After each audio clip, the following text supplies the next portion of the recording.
Assalamualaikum warahmatullahi wabarakatuh. Selamat pagi semua. Bagaimana kabarnya pagi ini? Semangat terus ya. Hari ini kita berjumpa di pertemuan pertama pengenalan teknologi informasi. Mahasiswa semua, semangat semua ya. Udah pada sarapan? Wah, ada yang belum. Sayang itu kalau belum sarapan. Kalau nggak sarapan bisa-bisa 3L. Selain lemah letih lesu ya, tapi logika tanpa logistik itu lola. Nanti lola. Lain kali sarapan dulu ya kalau mau ikut kuliah. Ya, kita ketemu di bahas kontrak kuliah dulu di pertemuan pertama ini. Dan materi apa aja yang akan kita pelajari selama 1 semester ke depan. Oke, kita mulai dari kontrak kuliah. Ada 4 komponen penilaian, yaitu yang pertama presensi, tugas, UTS, dan UAS. Presensi itu presentasinya 10%, total yaitu 14 kali pertemuan. Dan kalian berarti minimal 70% kehadiran. Jadi ada 14 kali pertemuan, kurang lebih 70%, maka yang boleh izin atau boleh tidak berangkat kurang lebih 4 kali. Lebih dari 4 kali, maka kalian harus membuat tugas tambahan untuk melengkapi nilai presensi. Nah, komponen penilaian yang kedua yaitu tugas. Tugas ini ada 2. Tugas menjelang UTS dan tugas menjelang UAS. Tugasnya apa ya tugasnya? Oke, nanti kita bahas nanti ya apa tugasnya, tugas pertama dan tugas kedua. Komponen yang ketiga UTS. UTS itu 35% dan UAS 40%. Jadi artinya apa? Itu nilainya besar ya, 35 dan 40%. Kalau nilai UTS dan UAS kalian itu jelek, bisa-bisa nilainya jeblok juga. Jadi harus terus belajar dan ikut UTS serta UAS. Nah, kita bahas tugas dulu deh ya. Kita bahas tugas. Tugas yang pertama yaitu membuat blog, profil usaha, dan pemasaran produk UKM. Ada yang sudah pernah punya blog? Oh, bagus. Berarti ya sudah ada yang bisa. Nah, berhubung ini adalah mata kuliah teori, maka agar lebih menghidupkan suasana pembelajaran kita selama 1 semester, 14 kali pertemuan, maka kita bentuk kelompok ya. Ini ada berapa? 16 orang. Ya, berarti kurang lebih 3 kelompok bisa kita bentuk. Maksimal 1 kelompok itu 5 orang. Nah, tugas blog ini kalian berarti harus melakukan kunjungan ya, studi banding ke UKM usaha kecil menengah, terserah mau UKM apa, itu terserah. Dan nanti setelah membuatkan blognya, kemudian kalian buat presentasinya, slide presentasinya kalian buat, kemudian dipresentasikan di depan kelas. Jadi nanti ada yang tugas sebagai moderator, ada yang bertugas sebagai penyaji, ada yang bertugas sebagai notulen. Dan ada tugas juga siapa yang membuat slide. Dan itu pembagian tugasnya harus yang adil ya, sebisa mungkin. Oke. Nah, presentasinya kapan? Kurang lebih pertemuan ke-5. Maaf ini ralat ya, pertemuan ke-5 atau ke-6. Jadi pertemuan menjelang UTS. Ke-5, ke-6 atau ke-7. Ya. Kita bentuk kelompok. Oke. Kelompoknya ya.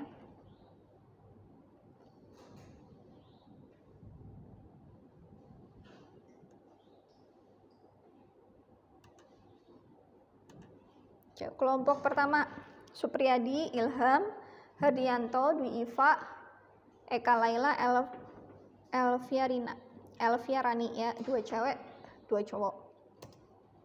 Kelompok berikutnya kelompok 2 Bustomo, Akil, Hastin, Susanti. Kelompok 3 Tufilo, Emade, Okti, Aditya.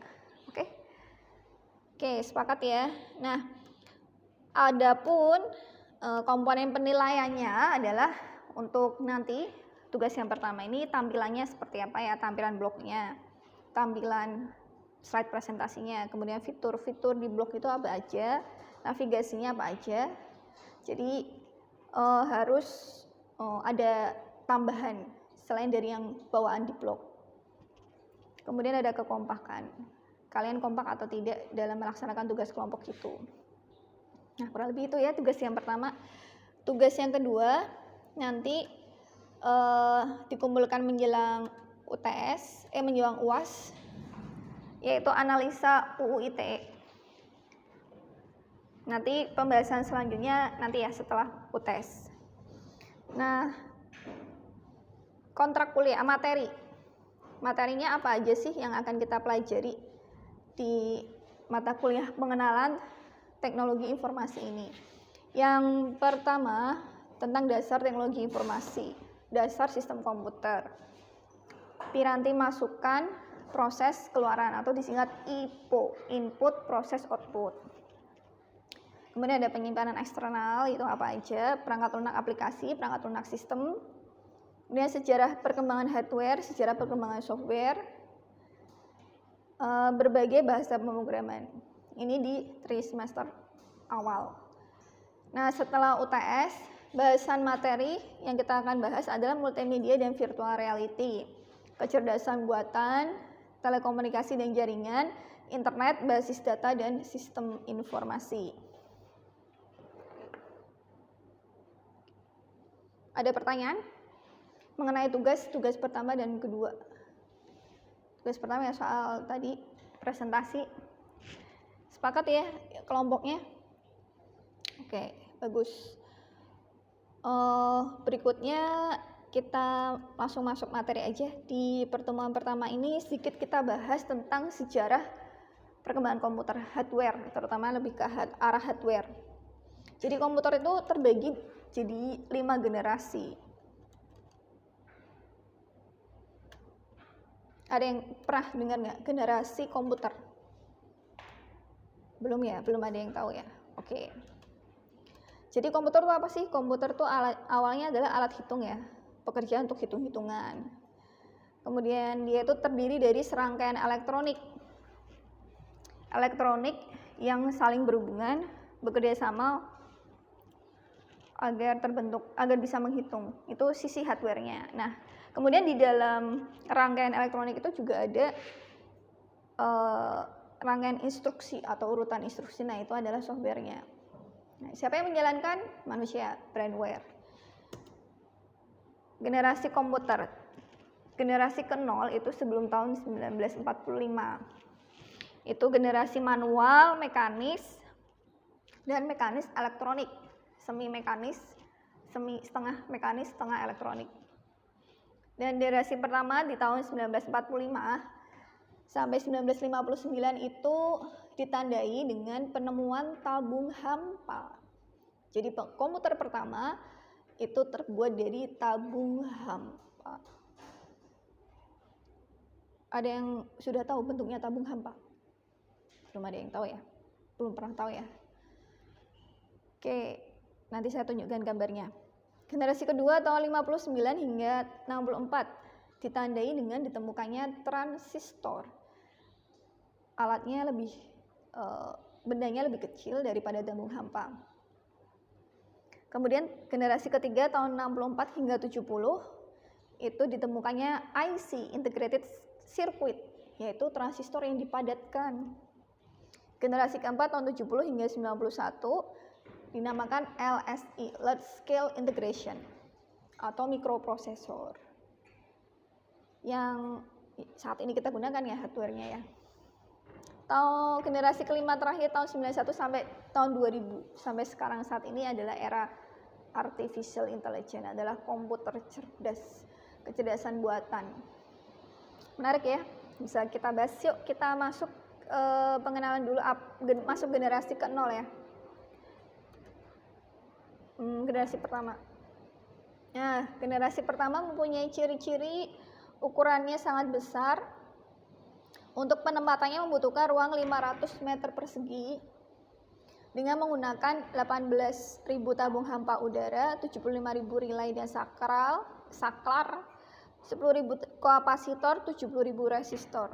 Ketika dioperasikan membutuhkan daya listrik sebesar 140 kW dengan berat lebih dari 30 ton dan menempati ruangan sekitar 167 meter persegi. Ciri-ciri yang berikutnya menggunakan tabung hampa udara. Program dibuat dengan bahasa mesin, menggunakan konsep stored program dengan memori utama magnetic core storage, simpanan luar magnetic tape dan magnetic disk, ukuran komputer besar, cepat panas, prosesnya kurang cepat, simpanannya kecil dan butuh daya listrik besar.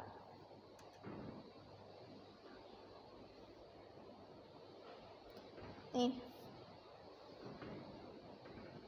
contoh tabung hampa ya, tabung hampa, transistor, dan IC. Bentuknya seperti itu. Tabung hampa yang sebelah sini, tabung hampa. Ini transistor agak lebih kecil, dan ini integrated scale. Transistor yang dipadatkan lagi. Ukurannya lebih kecil. Dan di sebelah sana itu tabung hampa, bentuk tabung hampa.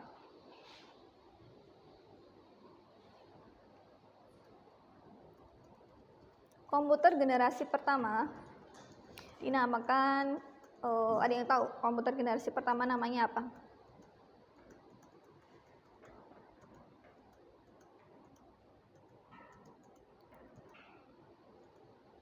Namanya adalah ENIAC pertama. Bisa dilihat gambarnya seperti itu.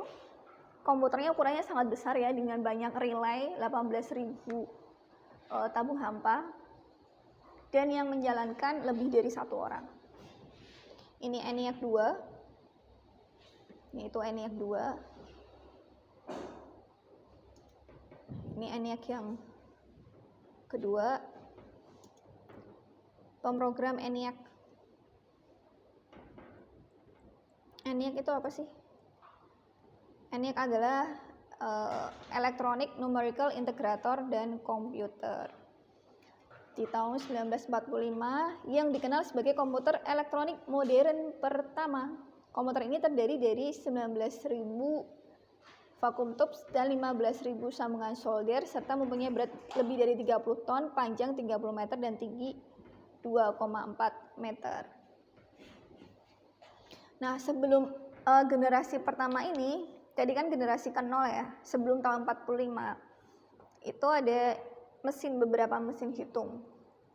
Salah satunya yang sering kalian lihat, yang dipakai buat anak-anak, seperti bentuk sempoa. Ya, namanya abakus. Nah, ini seperti itu ya, abakus ya. Alat bantu pertama kali yang digunakan untuk perhitungan, berfungsi membantu daya ingat manusia dalam melakukan perhitungan. Pertama kali digunakan Babilonia 300 tahun sebelum Masehi, dan selanjutnya berkembang di Cina sampai sekarang. Abakus generasi awal ya seperti itu.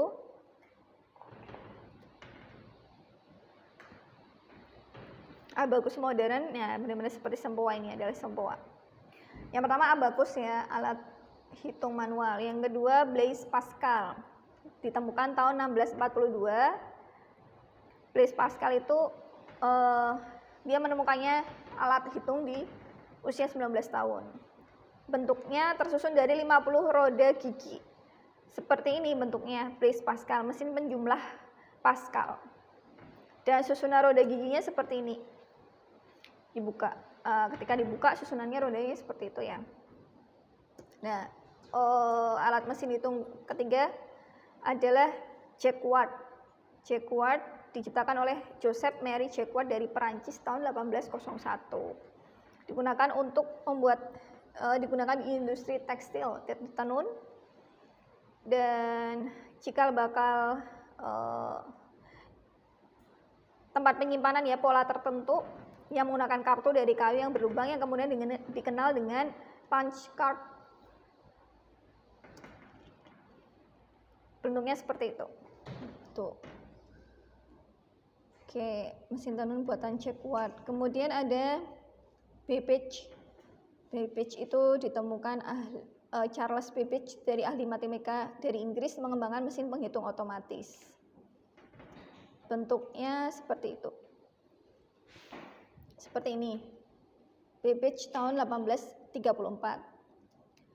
Yang berikutnya yang kelima ya. Mesin hitung Hollerith. Herman Hollerith, pegawai statistik, mengembangkan mesin hitung disebut dengan Hollerith Dex untuk menangani sensus di Amerika tahun 1890 dengan menggunakan sistem kartu plong punch card untuk mengkoleksi dan melakukan tabulasi data. Dengan menggunakan mesin ini proses perhitungan sensus dapat diselesaikan dalam 2 tahun. Kalau zaman dulu 2 tahun cepat ya, kalau zaman sekarang lama sekali. Ini bentuknya seperti itu, Hollerith Dex. Digunakan untuk perhitungan statistik sensus penduduk Amerika Serikat. Hollerith pada akhir abad 18 mendirikan perusahaan Tabulating Machine Company. Setelah Hollerith pensiun tahun 1904, Thomas Watson menjadi presiden direktur dan kemudian mengubah nama perusahaan menjadi International Business Machine Corporation atau IBM. Nah, inilah adalah IBM, cikal bakalnya adalah Hollerith. Kartu plong atau punch card bentuknya seperti itu sebagai tempat penyimpanan data. Nah, ini yang berikutnya adalah semi komputer mekanik elektromekanis, yaitu Harvard Mark I. Ukurannya juga masih besar, ukurannya besar ya. Merupakan komputer digital terprogram pertama yang ada di Amerika tahun 1944. Merupakan hasil kerjasama antara Universitas Harvard dengan IBM. Tersusun atas saklar, relay, batang putar, rotating shuffle, dan kopling. Tapi Harvard Mark I ini belum dimasukkan dalam kategori komputer generasi pertama ya, karena apa tau nggak? Ya, usianya atau diciptakannya di bawah sebelum tahun 45, yaitu tahun 1944, dan apa? Bukan terbuat dari tabung hampa. Nah, oke, kurang lebih seperti itu ya materi di pertemuan pertama, yaitu kita kenalan dulu tentang apa itu si komputer, sejarah generasi komputer dari awal manual, kemudian sampai di terakhir generasi yang pertama, yaitu ditandai dengan ditemukan tabung hampa. Komputer generasi pertama bernama ENIAC 1. Oke, cukup dulu. Ada yang mau ditanyakan?